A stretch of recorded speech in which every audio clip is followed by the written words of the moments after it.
الحمد لله رب العالمين والصلاة والسلام على رسوله الأمين اما بعد.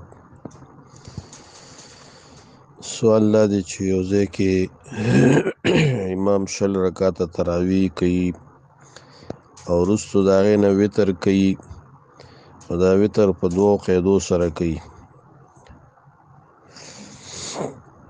نو دی پسې مونځ کول څه حکم لري؟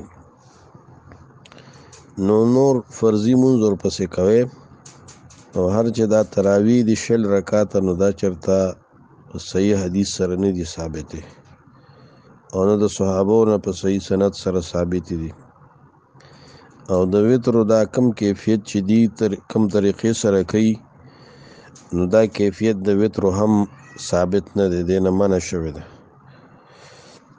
صحیح احادیثو کې منځ کې قاعده نشته، نو لہذا ښه طریقه دا ده چې فرض وکړئ ورپسې او بیا نور مونځ کور کې وکړئ، نفل دی ځکه ته کور کې مونځ کول هم افضل دی، غوره دی، بهتره دی. نوافل په کور کې افضل دی، که په اول د شپې کې کولی شي او که په آخر د شپې کې کولی شي، بیا د هغې نه بعد تراویح د وتر هم وکړئ. دا طریقه سنت طریقې سره داسې وکړئ، او که بیا هم نشو کېدی نو 8 رکعاته ورپسې کوئ او بیا وتر کور کې کوئ، یا 10 رکعاته کوئ، 1 رکعت وتر بیا کور کې وکړئ. دا طریقه هم صحیح ده.